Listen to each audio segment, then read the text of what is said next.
Hello दोस्तों, कैसे हैं आप लोग। उम्मीद है सभी लोग अच्छे होंगे और अपनी पढ़ाई में लगे होंगे। जैसा कि आपको पता है कि यूपीएससी जो 26 मई को एग्ज़ाम होने वाला है, उसको लेके आप सभी तैयारी में लगे होंगे ज़ोर ज़ोर से। और क्या होता है कि कई बच्चों को समझ में नहीं आता है कि क्वेश्चन हम जो पढ़ रहे हैं वो उससे क्वेश्चन लड़ेंगे नहीं लड़ेंगे, क्वेश्चन हम कैसे करें। शुरुआत के बच्चे जो स्टार्टिंग कर रहे हैं उनके लिए दिक्कत आती है कि कैसे पेपर को हैंडल किया जाए, और जो पढ़ चुके हैं, जो एक दो बार पीटी दे चुके हैं, उनके लिए दिक्कत आती है कि किस तरीके से पेपर हम टैकल करें, कैसे करें जिसकी वजह से हमारा प्रीलिम्स क्लियर हो जाए। तो उन सब चीज़ों को आज समझते हुए आज हम आपके लिए लेके आए हैं इंटेलिजेंट गैस ट्रिक्स। ये गैस ट्रिक्स ऐसी चीज़ें हैं जो हम 7 स्टेप 6 स्टेप में आपको बताने वाले हैं। अगर आप इनको देख लेते हैं, समझ लेते हैं, तो ये मान के चलिए आप अपनी पढ़ाई को करते करते उसकी नॉलेज से ही आप अपने प्रीलिम्स को क्लियर करने के लिए आसानी से आप उस स्टेज पर पहुंच सकते हैं। तो इस वीडियो को आप बड़ा ध्यान से देखिए, समझिए, और इसमें जो जो चीज़ें हैं अगर आप उनमें से एक भी ट्रिक्स या 2-3 ट्रिक्स को फॉलो कर लेते हैं तो ये मान के चलिए कि आपका जो है प्रीलिम्स क्लियर हो जाएगा। तो चलिए शुरुआत कर लेते हैं इस वीडियो की और देखते हैं क्या क्या ऐसी जानने वाली आपके लिए ट्रिक्स हैं, क्या क्या आपको इंटेलिजेंट गैस करना है कि जिससे आपका प्रीलिम्स में अच्छा स्कोर बन जाए और आप आसानी से अपना एग्ज़ाम क्लियर कर सकें। चलिए शुरू करते हैं इस वीडियो को। और पहला आपको इसमें एक जानने वाली बात है कि पहला रूल है, तो इसमें कई सारे ऐसे रूल बताए जाएंगे जिससे आप ये समझ पाएंगे कि किस तरीके से क्वेश्चन को सॉल्व किया जाएगा। दूसरी बात इसमें मैं आपको बता दूं कि इसमें हमने जो एग्जाम्पल में क्वेश्चंस लिए हुए हैं वो 2023 के जो प्रीलिम्स का यूपीएससी का हुआ है उसके एग्जाम्पल्स लिए हुए हैं। तो उसके जरिए मैं आपको चीज़ें बताऊंगा, रूल्स कौन से हैं, किस तरीके से आपको क्वेश्चन करने हैं। तो पहला रूल है आपका कि डायरेक्ट आंसर, यानी इसमें क्या होता है कि आपको पूरा आंसर आता है और आप आसानी से उसका आंसर लगा लेते हैं। तो इस तरीके के क्वेश्चन आपके लिए कम से कम जो 100 क्वेश्चन आते हैं उनमें से 20 से 25 क्वेश्चन ऐसे मिल जाएंगे आपको जो आपके डायरेक्ट होंगे, और जो ज़्यादा अच्छे से पढ़ लिए हैं उनके लिए 30 के आसपास क्वेश्चन ऐसे पहुंच जाते हैं जो आपको डायरेक्ट क्वेश्चन मिल जाते हैं कि मैं हाँ इनको मैं जानता हूँ। 100% वाले जो क्वेश्चन होते हैं कि 100% आप सही से जानते हैं कि इसका आंसर यही होगा, उस तरीके के क्वेश्चन होते हैं, डायरेक्ट आंसर उनका लगाना होता है। तो पहला रूल कहता है कि पहली बात आपको पूरे 100% वाला जो आंसर है वो लगाना है। अब वो देखिए एग्जाम्पल से समझते हैं कि जैसे कह रहा है कि पांचवा क्वेश्चन यूपीएससी 2023 का जो प्रीलिम्स हुआ उसका क्वेश्चन है ये कि निम्नलिखित में से कौन सा एक समुद्र स्तर में पुनरावृत्ति गिरावट का सर्वोत्तम उदाहरण है, इसके अलावा जिससे वर्तमान समय की सुविस्तृत कच्छ भूमि उत्पन्न हुई है। अब ये कह रहा है कि ऐसा कौन सा क्षेत्र है, इनमें से एक बताना है कि ऐसा कौन सा है जिसमें वर्तमान समय की सुविस्तृत कच्छ भूमि उत्पन्न हुई है। तो आप इसमें अधिकतर बच्चे जानते होंगे कि इसका आंसर जो है वो कच्छ का रण है, तो ये 100% जो है आपका आंसर बन जाता है। ये 100% आपका आंसर बन जाता है। इस तरीके से आप देख रहे हैं कि ये 100% वाले हैं, डायरेक्ट आंसर वाले हैं, जो आपको इसको पढ़ के ही पता चल जाएगा कि इसमें कौन सा आंसर बनेगा। दूसरा देखते हैं इसी में कि पहला निम्नलिखित में से कौन सा एक इनमें से बताना है जो कांगो बेसिन का भाग है। अब चूंकि अधिकतर बच्चे अब मैप तो करके ही जाते हैं, तो अफ्रीका का जो भाग है उसको अगर आप समझते हैं तो कैमरून यहाँ पे है, कांगो यहाँ पे है और कांगो बेसिन यहाँ पे है। तो पूरा मतलब कांगो गणराज्य यहाँ पे है, तो ये तीनों जो हैं और कांगो नदी जो आज जाती है वो पूरा कांगो बेसिन कहलाता है। तो इसमें जो आपका कैमरून पड़ता है वो आपका कौन सा पड़ जाता है, वो आपका कैमरून पड़ जाता है। तो इस तरीके से भी आप जो है मैपिंग अगर हल्के से भी कर लेते हैं तो आपका जो है 100% का आंसर बन जाता है। इसी तरीके से सीधा समझते हैं तीसरा क्वेश्चन कि सारभूत रूप में विधि की सम्यक प्रक्रिया का अभिप्राय क्या है। तो सारभूत रूप में विधि की सम्यक प्रक्रिया का अभिप्राय क्या है, तो इस तरीके का आंसर आप पॉलिटी से आसानी से कर सकते हैं। और इसमें जो है विधि की निष्पक्ष प्रक्रिया जो होती है, डी प्रोसेस जो होती है, वो आप आसानी से लगा सकते हैं। तो विधि की निष्पक्ष प्रक्रिया जो है वो आसानी से आपका आंसर लग जाता है। एक और आंसर इसमें देख लेते हैं, फिर अगले रूल पे बढ़ेंगे। भारत में निम्नलिखित में से किस संविधान संशोधन के लिए व्यापक रूप से यह माना गया कि उसे मूल अधिकारों की न्यायिक व्याख्या को अधिभूत यानी ओवरलैप ओवरलैप करने की अधिनियमित के लिए अधिनियमित किया गया। तो आप सभी जानते हैं कि इसमें पहला संविधान संशोधन जो है उसको उसमें जब जो फंडामेंटल राइट्स थे उनमें जो संशोधन करने के लिए चीज़ें की गई थी स्टार्टिंग में, उसको लेके जो समस्याएं आ रही थी तब इसका संशोधन किया गया और इसको डाला गया, जिससे क्या होता था फंडामेंटल राइट्स में को लेके अगर समाज में कोई नियम चेंज करने हैं तो उसको कर सकती थी सरकार। इससे संबंधित ये आपका अधिनियम था। तो इस तरीके से आप जानते हैं कि पहला ही संविधान संशोधन है। और इस तरीके का जो ओवरलैप की बात की जाती है, आप सभी पढ़ते होंगे कि नवी अनुसूची में जो जो चीज़ें डाल दी जाती हैं उसको न्यायाधीश या न्यायपालिका जो होती है वो नहीं करेगी, उसका पुनर्वलोकन या न्याय जुडिशियल रिव्यू नहीं करेगी। तो इस तरीके से आप देख रहे हैं कि ये भी आपका 100% आंसर हो जाता है। कई लोग इसको ये भी मानते हैं, लेकिन आप इसका आंसर यही मानिए कि यही सही है। दूसरा मेथड जानते हैं, दूसरा रूल जानते हैं कि एलिमिनेशन मेथड, क्योंकि इसके आने के चांस भी रहते हैं कई बार। अब कुछ लोग कहते हैं कि ये हट गया है, उस पर ध्यान न देते हुए आप जान के जाइए कि क्या होता है एलिमिनेशन मेथड और किस तरीके से हम इनको कर सकते हैं। क्योंकि 2023 का जो एग्ज़ाम हुआ उसमें क्या हुआ कि इस तरीके से क्वेश्चन हटा दिए गए। लेकिन फिर भी कई क्वेश्चन ऐसे हैं जो आप इस तरीके से कर सकते हैं, तो इस मेथड को भी जानना आपके लिए बहुत ज़रूरी है। तो समझते हैं क्या है, क्वेश्चन के माध्यम से इसको समझते हैं। इसमें पूछ रहा है कि वृक्षों पर विचार करना है, ये 3 वृक्ष दिए गए हैं और कह रहे हैं कि इनमें से कितने पर्णपाती वृक्ष हैं। तो पर्णपाती आप सभी जानते हैं, डेसिडुअस। अब ये पूछ रहा है कौन से, तो आप सभी इंडिया में रहते ही हैं, आपको पता ही है कि ये दोनों वृक्ष जो महुआ और सागौन के जो वृक्ष है वो आपके किस टाइप के हैं, तो ये पर्णपाती वृक्ष हैं। आप मान लेते हैं आपको ये पता भी नहीं है, पता नहीं है, तो आप इसको इस तरीके से भी देख सकते हैं कि अगर जैसे कि इसमें एक एलिमिनेशन हो गया, एलिमिनेट का मतलब एक मैंने हटा दिया कि मुझे ये नहीं पता है, तो आपने 2 आंसर लगा दिया और एग्जैक्ट इसका आंसर 2 ही है, तो इस तरीके से आपके आंसर सही होने के चांस भी बढ़ जाते हैं, क्योंकि कटहल जो है वो सदाबहार वृक्ष है। तो किस तरीके का है, सदाबहार वृक्ष है, ये आपको ध्यान रखना है, इसलिए सदाबहार वृक्ष है। अगला क्वेश्चन इसी तरीके का देखते हैं, समझते हैं कैसे हम एलिमिनेशन मेथड जो है इसमें लगा सकते हैं। कह रहे हैं कि निम्नलिखित बाजारों पर विचार करना है और बताना है कि पूंजी बाजार में, यानी कि जो आपका कैपिटल मार्केट होती है, उसमें कितने शामिल होते हैं, कौन सी इसमें से चीज़ें शामिल होती हैं। तो आप सभी जानते हैं कि सरकारी बॉन्ड जो होता है, सरकारी बॉन्ड बाजार जो होता है वो आपका इसमें पूंजी बाजार में शामिल होता है। इसके अलावा स्टॉक बाजार जो होता है वो शामिल होता है, लेकिन इसमें कॉल मनी मार्केट और ट्रेजरी बिल मार्केट जो होते हैं वो दोनों शामिल नहीं होते। तो अगर आप थोड़ा सा भी इकोनॉमी का बेस या उसका बेसिक जानते हैं तो समझ पाएंगे कि हाँ, पूंजी बाजार में क्या क्या ये दोनों चीज़ें शामिल होती हैं और ये दोनों चीज़ें शामिल नहीं होती हैं। तो इस तरीके से आप एलिमिनेशन लगा सकते हैं कि इसमें भी केवल 2 सही है। आगे इसी में एक और क्वेश्चन देखते हैं, आप समझ पाएंगे। ये आपका 15वें वित्त आयोग से संबंधित क्वेश्चन है। जो आपने 15वें वित्त आयोग की जो रिपोर्ट्स आई थी, उन्होंने कहा था कि 41% जो है दे दिया जाए और 1% है जम्मू कश्मीर लद्दाख के जो है विकास के लिए दे दिया जाए। तो वो जो ग्राफ बना था, पूरा जो स्टेजेस में ग्राफ बना था कि इस वाली मद के लिए कितना % होना चाहिए, इसके लिए कितना होना चाहिए, इसके लिए कितना होना चाहिए, तो इस तरीके का जो ग्राफ बना उसमें जो क्वेश्चन पूछा जा रहा है कि इनमें से किसके लिए कितना है। अब कह रहे हैं कि देखो, उपयुक्त में से कितने को जनसंख्या, क्षेत्रफल और आय के अंतर के अलावा निकष के रूप में प्रयुक्त किया गया है। तो अब इन दोनों को छोड़ देना है, उसके अलावा उस मद में कौन से चीज़ें शामिल हैं वो आपसे पूछा गया है क्वेश्चन। तो मान लेते हैं कि इसमें 6 चीज़ें शामिल थी, तो 2 हटा दी। अब आपसे पूछ रहा है और कौन सी 3 है, इनमें से छांटनी है। तो एक तो आप पता है कि जनांकिकीय निष्पादन, वन एवं पारिस्थितिकी और कर एवं राजकोषीय प्रयास, ये 3 चीज़ शामिल है। उसमें साधन सुधार और स्थिर सरकार, ये दोनों शामिल नहीं है। तो इस तरीके से आप देख सकते हैं कि आपने अगर इसको देखा भी है, कई बच्चे उसको देखते रहते हैं टीचर के माध्यम से, यूट्यूब के माध्यम से, कि इसमें कौन सी चीज़ें शामिल हैं। तो जनांकिकीय निष्पादन, वन एवं पारिस्थितिकी और कर एवं राजकोषीय प्रयास, ये 3 चीज़ शामिल है। तो इस तरीके से आपका केवल 3 आंसर इसमें हो जाता है। अगला इसी में एग्जाम्पल और देखते हैं लास्ट, कि भारत के निम्नलिखित संगठनों में से पर विचार करना है और ये जानना है कि कौन सा संवैधानिक निकाय है, यानी कॉन्स्टिट्यूशनल बॉडी कौन सी है, ये आपको बताना है कि कितने हैं इसमें। सबसे बड़ी बात ये है, अब देखिए आप पॉलिटी पढ़ते हैं, आप आयोग भी पढ़ते हैं, तो आपको ये बताना है कि इसमें से कौन से संवैधानिक निकाय हैं। तो देखिए, राष्ट्रीय मानवाधिकार आयोग, ये आपका 90 के दशक में बना था, 93 में, तो ये होगा नहीं। फिर राष्ट्रीय विधिक आयोग, ये भी नहीं होगा, क्योंकि ये भी संविधान का भाग नहीं, वो निकाय नहीं है, तो ये भी नहीं हुआ। और राष्ट्रीय उपभोक्ता विवाद निवारण आयोग, ये भी नहीं है। तो आपका केवल बचता है राष्ट्रीय पिछड़ा वर्ग आयोग। ये भी वैसे तो 93 में ही बना था, लेकिन इसमें क्या है, अब संशोधन करके ये एक कॉन्स्टिट्यूशन आयोग बन गया, इसी पे इसलिए क्वेश्चन करा गया है। तो आपका केवल एक आंसर इसमें बन जाता है।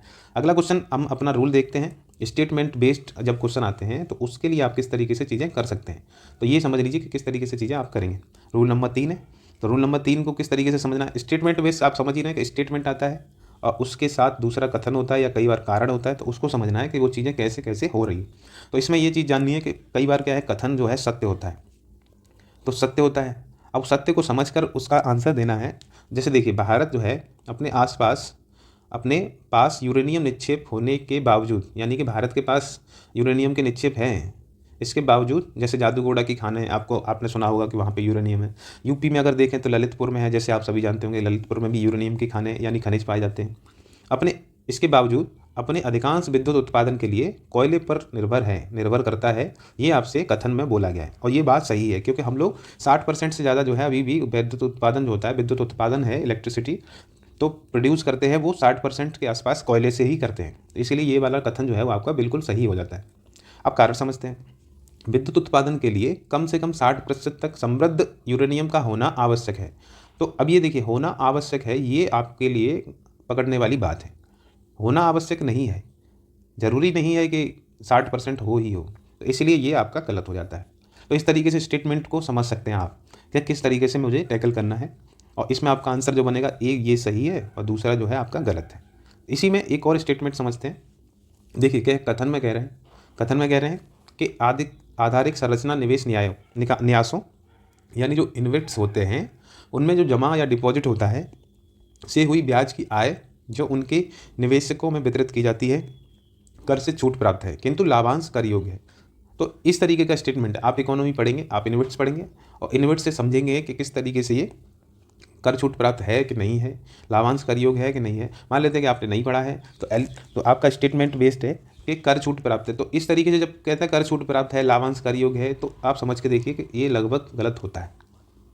अब उसके अलावा वित्तीय परिसंपत्तियों का प्रतिभूतिकरण और पुनर्गठन तथा प्रतिभूति हित का प्रवर्तन अधिनियम 2002 यानी कि जो आपका फेरा है के अधीन इन्वेस्ट्स को ट्रेडी के रूप में मान्यता प्राप्त है। ये आपका बिल्कुल सही है। तो इस तरीके से आपका आंसर जो हो जाता है वो ये डी आंसर हो जाता है कि ये गलत है और ये आपका सही है। ऐसे ही एक और कथन देखते हैं, इससे आप और अच्छे से समझ पाएंगे कि कथन पहले में कह रहे हैं कि ऐसी संभावना है कि कार्बन बाजार जलवायु परिवर्तन से निपटने का एक सबसे व्यापक साधन हो जाए। तो ये बात सही है, संभावनाओं की बात कर रहा है, ऐसी संभावना है। जहाँ पे इस तरीके की आती है तो वो लगभग सही आंसर हो जाता है आपका। ऐसी संभावना है कि कार्बन बाजार जो है आपका वो जलवायु परिवर्तन से निपटने का सबसे व्यापक साधन हो जाए। ठीक है, अब दूसरे कथन में देखते हैं। कार्बन बाजार संसाधनों को प्राइवेट सेक्टर से राज्य को हस्तांतरित कर देते हैं। तो अब ये देखिए, ये भी आपका सही है कि सही बात है कि राज्य को हस्तांतरित कर देते हैं और राज्य उसके बाद जो है उनको किसी को दे सकता है, उस पर टैक्स लगा सकता है। तो इस तरीके से आपके दोनों सही हो जाते हैं और व्याख्या भी कर रहे हैं। तो ये इस तरीके से आपको करना है। लास्ट और देखते हैं कि किस तरीके से कथन में बात की गई है। जैसे आपका ये ज्योग्राफी से संबंधित है कि ग्रीष्म ऋतु में गर्मी में क्या होता है, महाद्वीपों का और महासागरों के बीच का तापमान विपर्यास, शीत ऋतु में तापमान विपर्यास यानी तापांतर जो होता है, टेम्परेचर डिफरेंस जो होता है वो शीत ऋतु की अपेक्षा यानी कि जो विंटर सीजन है आपका की अपेक्षा अधिक होता है। तो शीत ऋतु की अपेक्षा अधिक होता है, ये बात आपकी सही है कि गर्मी में यानी जो ग्रीष्म ऋतु है उसमें जो आपका टेम्परेचर डिफरेंस होगा वो ज़्यादा होगा, शीत ऋतु में कम होगा, सीधी बात है। तो शीत ऋतु की अपेक्षा क्या होता है, गर्मी में अधिक होता है। पहली बात आपको जानने वाली बात है कि गर्मी में जो है अब क्यों सही होता है, तो अब यहाँ समझ लेते हैं क्यों इसकी व्याख्या ये करने वाला है। जल की विशिष्ट ऊष्मा जो लेटेंट हीट होती है कि भूपृष्ठ की विशिष्ट ऊष्मा की अपेक्षा अधिक होती है, ये बात सही है। यानी कि जो जल की विशिष्ट ऊष्मा होती है वो भूपृष्ठ की विशिष्ट ऊष्मा की अपेक्षा क्या होती है, अधिक होती है, ये बात सही है। क्योंकि पानी देर में गर्म होता है और देर में ही ठंडा होता है, तो उसमें लेटेंट हीट ज़्यादा होती है। इसके अलावा इसमें जो बात की गई थी कि ये जल की विशिष्ट ऊष्मा अधिक होती है, इसकी कम होती है। तो इसकी अधिक है तो वो देर तक रखेगा गर्म और देर तक उसको वो आपका टेम्परेचर डिफरेंस दिखाएगा। तो इस तरीके से आप देख रहे हैं कि ये वाला भी सही है और ये भी सही है और दोनों व्याख्या भी कर रहे हैं। तो इस तरीके से आपका ये भी सही हो जाता है। और रूल नंबर 4 समझते हैं कि ट्रिपल आर क्या है। अब मूवी तो आपने देख ली, लेकिन इसको भी समझ लीजिए। रिकॉल रीयूज़, मतलब आपको क्या करना है कि याद करना है कि मैंने ये कहीं पढ़ा है कि नहीं, फिर से ध्यान देना है कि हाँ मैंने कहीं पढ़ा है कि नहीं, और फिर इसको यूज़ करना है कि हाँ मैं लगाता हूँ, मैं करता हूँ इसको। अब इस तरीके के क्वेश्चन किस तरीके हो सकते हैं, जैसे मध्यकालीन गुजरात के इनमें से किस एक शासक ने दीव, जो दीव लिखा है वो दीव है, तो दीव को पुर्तगालियों के लिए सुपुर्द किया था, यानी उसको दे दिया था। तो अब आपको एक तरह से याद नहीं आ रहा, लेकिन आपने ये सुना होगा कि जब पुर्तगालियों से झगड़ा हुआ था, तो आपने एक कहानी सुनी होगी, पुर्तगालियों से जब झगड़ा हुआ तो उस राजा यानी उस शासक, गुजरात का जो शासक था वो पानी में यानी समुद्र में गिरकर मर गया था। अब वो कौन सा शासक था जो पानी में गिर के मर गया, अगर वो आपको याद आ जाता है तो आप लगा लेंगे, तो वो बहादुर शाह था। तो बहादुर शाह के साथ जो है, तो इस तरीके से आपको पहले ध्यान देना है कि कहीं मैंने इस तरीके की कहानी तो नहीं सुनी है कि गुजरात में और दीव के पास में ऐसी क्या कहानी हुई थी गुजरात के पास मध्यकाल में जो पुर्तगालियों के सुपुर्द कर दिया था। तो कौन सा शासक हो सकता है कि भाई ये हो सकता है, तो ऐसे करके आप इसमें लगा सकते हैं। तो ये हो गया रिकॉल रीयूज़। अब एक और एग्जाम्पल से समझते हैं इस चीज़ को कि विजयनगर साम्राज्य के इनमें से किस एक शासक ने तुंगभद्रा नदी पर एक विशाल बांध निर्मित किया और नदी से राजधानी नगर तक कई किलोमीटर लंबी एक नहर है वो और कुलिया का निर्माण किया। ठीक है, अब ये आपको समझना है। तो विजयनगर साम्राज्य जो है, इनमें से एक शासक बताना जिसने इस पर बांध बनाया। तो आप समझेंगे कि जब कृष्णदेवराय और उनके बारे में जब पढ़ेंगे तो आपको पता चलेगा कि इसमें देवराय प्रथम जो थे उनके जरिए ये चीज़ें की गई थी। तुंगभद्रा नदी पर विशाल बांध का निर्माण किया गया और नहर और पुलिया का निर्माण किया गया। तो इस तरीके से आप रिकॉल करके आप अगर मध्य भारत या जो है एंशिएंट इंडिया पढ़े हैं तो आपको ये चीज़ें पता चल जाएंगी। अगला ऐसी में समझते हैं कि निम्नलिखित में से किसी एक एक्ट द्वारा बंगाल के गवर्नर जनरल को भारत के गवर्नर जनरल बना दिए गए। अब मान लेते ये इतना सिंपल आंसर है कि आप फिर ऐसे ही लगा लेंगे, लेकिन इसमें समझिए कि मान लो आपको याद नहीं आ रहा है तो आपको रिकॉल करना है, फिर से रिकॉल करना है, और 2 बार जब रिकॉल करेंगे तो आपके दिमाग में आएगा कि भाई रेगुलेटिंग एक्ट में तो गवर्नर जनरल बनाया था बंगाल का, पिट्स इंडिया एक्ट में ऐसी कोई बात थी नहीं, और ये वाले में भी नहीं थी, तो बचता है आपका ये वाला। अब ये आपको रीयूज़ करना है, यानी कि या यही लगाना है। तो आप समझ पाएंगे कि जब लॉर्ड माउंटेन बेटिंग जो आए थे, विलियम बेंटिंग, तो उनको ही भारत का जो है आपका गवर्नर जनरल बना दिया गया था। तो इस तरीके से आप आंसर लगा सकते हैं। ऐसे ही लास्ट देखते हैं इसमें, फिर अगले नियम पे देखेंगे कि अंतरिक्ष में पिंड होते हैं कुछ, यानी कि बॉडीज़ हैं जो उल्का पिंड या जो आपके ग्रह टाइप के हैं, तो उन सबको समझना है कि किस तरीके से पिंड जो है वो बने थे, उनका वर्णन दिया गया है। तो अब समझते हैं कि सेफिड क्या है और निहारिका क्या है और पल्सर क्या है। अब इसमें से आपने ये भी सुना होगा, ये भी सुना होगा, ये शायद ना सुना हो। तो अब समझते हैं कि इनके जरिए आप रिकॉल रीयूज़ का कैसे इस्तेमाल कर सकते हैं। तो देखिए क्या है, सेफिड में कह रहे हैं अंतरिक्ष में धूल एवं गैस के विशाल बादल होते हैं। अब लेकिन आपने निहारिकाओं के बारे में ये चीज़ पढ़ी हुई है, ये चीज़ पढ़ी है आपने निहारिकाओं के बारे में, और इसमें पूछ रहा है कितने सही सुमेलित हैं। तो सही सुमेलन बताना है। अब इसको तो सही सुमेलन कहेंगे नहीं, क्योंकि इसकी व्याख्या ये कर रहा है। अब इस पे आते हैं, न्यूट्रॉन तारे जो तब बनते हैं जब विशाल तारों का ईंधन खत्म हो जाता है और उनका निपात हो जाता है, तो वो पल्सर तो नहीं होते हैं, तो ये भी गलत हो जाता है। अब बचते हैं, ये वाला पढ़ के देखते हैं, तारे जो आवर्ती रूप से जलते बुझते हैं, लेकिन ये निहारिकाएँ तो नहीं होती हैं। तो इस तरीके से तीनों आंसर गलत हो जाते हैं। लेकिन मैं आपको बता दूं कि इसका आंसर इसके साथ व्याख्या करता है और इसका जो है वो इसके साथ व्याख्या करता है, लेकिन आपको बस समझने के लिए बता रहा हूँ। लेकिन इसका आंसर जो है वो कोई भी नहीं है, इसका आंसर जो सही है वो कोई भी नहीं है, क्योंकि तीनों ही गलत हैं, तीनों ही सुमेलित नहीं हैं। अब रूल नंबर 4 देखते हैं, 5 देखते हैं, रिडक्शन एलिमिनेशन। तो रिडक्शन एलिमिनेशन क्या चीज़ है, आपके लिए ये जानने वाली बात है। रिडक्शन एलिमिनेशन को समझ लीजिए तो आप काफ़ी चीज़ें आंसर उसमें क्वेश्चन में लगा सकते हैं, काफ़ी आंसर लगा सकते हैं। कैसे? तो क्वेश्चन के माध्यम से रिडक्शन का एलिमिनेशन का मतलब है कि आप उसमें से कितने कम कर सकते हैं, उसके बाद जो बचेंगे उसको एलिमिनेट करके आंसर लगाना है। तो देखिए कि आपने देखना है कि जैसे क्वेश्चन में है कि प्राचीन दक्षिण भारत के संदर्भ में कोरकई, पूमपुहार और मूचिरी किस रूप में विश्वविख्यात है, यानी किस रूप में जाने जाते हैं, ये आपसे क्वेश्चन पूछा गया है। तो कोरकई, पूमपुहार और पूमपुहार के बाद मुरीची। अब ये आप किस तरीके से समझ रहे हैं, दक्षिण भारत में ऐसी क्या चीज़ रही होगी, तो रिडक्शन में लगाना है कि राजधानी नगर पता नहीं, हो सकते हैं, पत्तन हो सकते हैं, लोह एवं इस्पात निर्माण केंद्र ये तो नहीं होंगे, जैन तीर्थंकर चैत्य ये हो सकते हैं। लेकिन अगर आपने कभी भी एंशिएंट इंडिया पढ़ी है थोड़ी सी भी, तो आपने देखा होगा कि पुहार जो है वो एक पत्तन का रूप था। हमने एक जीएस के प्रोग्राम चलाया, जीएस प्रोग्राम, उसमें इन सब के बारे में चर्चा की है कि पुहार पत्तन, कोरकई पत्तन।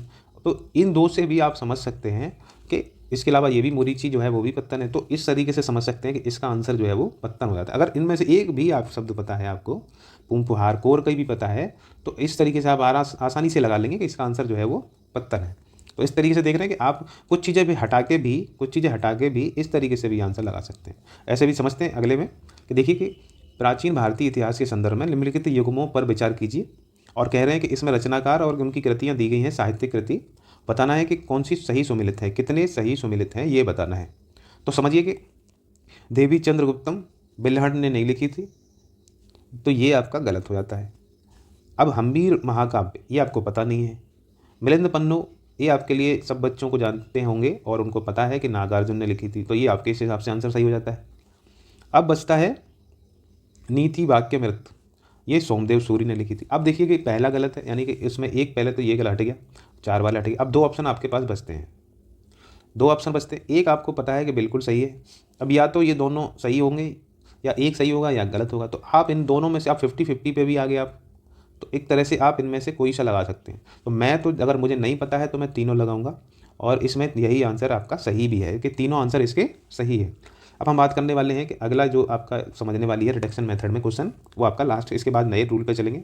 एक और क्वेश्चन है, आत्मा केवल जंतु और पादप जीवन की संपदा नहीं है। यानी ये स्टेटमेंट दे रखा है और इसमें बताना कि ये स्टेटमेंट किस धर्म से संबंधित है। ये पूछ रहे हैं कि उपरोक्त कथन जो है प्राचीन भारत के निम्नलिखित में से किस धार्मिक संप्रदाय के मूलभूत विश्वासों को प्रतिबिंबित यानी बताता है, दिखाता है। तो इतनी बात आपको बनी। अब इस स्टेटमेंट को समझिए, पढ़िए और फिर ये देखिए कि किससे संबंधित है। तो मैं आपको बताता हूँ कैसे रिडक्शन मेथड आप लगा सकते हैं। कह रहे हैं कि आत्मा केवल जंतु और पादप जीवन की संपदा नहीं है, बल्कि शिलाओं, प्रवाहित जलधाराओं और अन्य अनेक प्राकृतिक वस्तुओं की भी है। समझ रहे ना, आत्मा के बारे में बात चल रही है। और ये कह रहे हैं कि केवल जंतुओं की, पादपों की नहीं है, उसमें सब सिल हो यानी कि पत्थर हो, चाहे वो जलधारा हो, चाहे कोई भी अनेक चीज़ हो, प्राकृतिक वस्तुएं कोई सी भी हो, जिन्हें अन्य धार्मिक संप्रदाय जीवित नहीं मानते हैं, उसको इनमें से एक संप्रदाय जो है वो जीवित मानता है। समझ रहे हो। तो इस तरीके से क्वेश्चन करा जा रहा है आपसे। अब आपको लगाना है कि कौन सा ऐसा धर्म है जिसने इन सब की बात की है। तो आपने पढ़ा होगा कि प्रतीत समुत्पाद के बारे में किस धर्म ने बोला है। इसका मतलब ही यही है कि जैन परंपरा है, जैन धर्म जो है उसने ये बात बोली थी कि प्रत्येक वस्तु, चाहे वो कण कण में मतलब आत्मा बसती है, कण कण में आत्मा है, कण कण में जीव है, तो जीवन है, तो कण कण में जीवन है। यानी कि इनके हिसाब से, जैन धर्म के हिसाब से, चाहे वो जलधारा हो, शिलाएँ हो, पादप हो, जंतु हो, तो उन सब में, अनेक वस्तुओं कोई सी भी संसार में है, उन सब में क्या है, आत्मा है, यानी उनमें जीवन है। तो इस तरह से इसका आंसर जो आपका ये बन जाता है। यानी इसमें रिडक्शन क्या है कि जैसे ये दोनों बात नहीं करते, ये कहते हैं कि इस पत्थरों में और ये क्या कहते हैं जंतुओं में, इनमें तो होते ही हैं, आत्मा होती है, लेकिन इनमें जलधाराओं में, इन सब में नहीं होती है। तो इस तरीके से जैन धर्म जो मानता है वो सब में मानता है, ये नहीं मानते हैं। तो इस तरीके से आप जैन धर्म लगा लीजिए। अगली बात कर लेते हैं कि इस तरीके का रिडक्शन एलिमिनेशन मेथड इसमें कैसे लग सकता है, इस पर बात करते हैं। तो ये आपका साइंस एंड टेक का सवाल है और समझिए कि किस तरीके से। पहला पॉइंट कह रहे हैं कि बैलिस्टिक मिसाइल अपनी पूरी उड़ान में अवध्वनिक चाल पर प्रधानोदित होती है। तो अवध्वनिक मतलब सबसोनिक स्पीड पे चलती है, जबकि क्रूज मिसाइल केवल उड़ान के आरंभिक चरण में रॉकेट संचालित होती है। अब इस तरीके से आप समझेंगे कि इस तरीके के क्वेश्चन में क्या होता है, आपको फंसाया जाता है और कई बार क्या होता है, स्टेटमेंट उलट दिए जाते हैं। जैसे इसमें भी देखिए, अग्नि 5 मध्यम दूरी की पराध्वनिक क्रूज मिसाइल है, जबकि ब्रह्मोस जो है वो ठोस ईंधन संचालित अंतर महाद्वीपीय बैलिस्टिक मिसाइल है। अब इसमें देखिए, इसमें सीधा है कि पराध्वनिक मतलब हो गया कि सुपरसोनिक। तो इस तरीके से ये आप जानते हैं कि ये बात जो की जा रही है वो ब्रह्मोस की है और ये जो बात की जा रही है वो अग्नि की। तो इसमें स्टेटमेंट उलट दिया गया, तो इसलिए ये गलत हो जाता है। इसमें भी देखिए आप कि पूरी उड़ान में बैलिस्टिक मिसाइल होती है वो इससे चलती है, ये भी गलत है क्योंकि इससे नहीं चलती है, इससे चलती है वो। तो क्रूज मिसाइल होती है ये। तो इस तरीके से ये भी आपका गलत हो जाता है और ये भी हो जाता है। तो इस तरीके से दोनों आंसर जो आपके वो गलत हो जाते हैं। तो इस तरीके से आप लगा सकते हैं। लास्ट देखते हैं, लास्ट किस तरीके से आप इसमें कर सकते हैं, फिर हम छठवें अपने नियम पे चलेंगे और वही आपका लास्ट होगा। तो कथन समझते हैं और कथन में देखिए क्या कह रहे हैं कि उष्णकटिबंधीय वर्षावनों की मृदा जो होती है पोषक तत्वों से भरपूर होती है। उष्णकटिबंधीय वर्षावन, ये आप इस पे शब्द पे ध्यान देना है कि जहाँ पे विषुवत रेखा के आसपास ये होगी आपकी इक्वेटर और विषुवत रेखा के पास जो भी एरिया हैं वो उष्णकटिबंधीय 23.5 से 23.5 के बीच में जो एरिया होते हैं वही आपके उष्णकटिबंधीय कहलाते हैं। तो उष्णकटिबंधीय कहलाते हैं। तो इनके बीच में ये कह रहे हैं कि पोषक तत्व भरपूर है। ऐसा नहीं है क्योंकि यहाँ पे वर्षा होती रहती है तो पोषक तत्व जो है निच्छालन के जरिए या लीचिंग के जरिए वो नीचे चले जाते हैं। तो निच्छालन हो जाता है और नीचे पोषक तत्व चले जाते हैं। तो इसीलिए यहाँ पे ये स्टेटमेंट जो है बिल्कुल गलत हो जाता है। तो रिडक्शन ये है कि आप थोड़ी सी नॉलेज से ये समझ सकते हैं कि ये आपका गलत है। दूसरा, इसमें देखिए उष्णकटिबंधीय पर वर्षावनों के उच्च ताप और आर्द्रता के कारण मृदा में विद्यमान मृत जैव पदार्थों का द्रुत यानी कि जल्दी से अपघटन होता है, ये बात सही है। तो इस तरीके से ये आपका, इसमें आपका पहला कथन गलत हो जाता है और दूसरा सही हो जाता है। अगला नियम देखते हैं, रूल नंबर 6, प्योर गैस, जिसको हम तुक्का बोलते हैं। इसके बारे में क्या चीज़ बात जानने वाली है आपके लिए वो समझते हैं।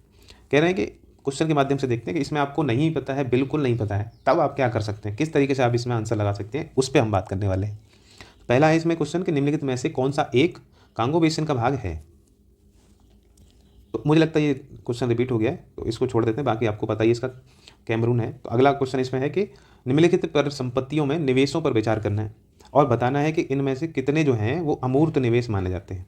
अमूर्त निवेश माने जाते हैं। अब देखिए, अमूर्त निवेश का मतलब है जो दिखे नहीं लेकिन उनमें निवेश हो रहा है, आपको लेन देन नहीं हो पा रहा है उनका पर डायरेक्टली, लेकिन इनडायरेक्टली उसका लेन देन एक तरह से हो रहा है।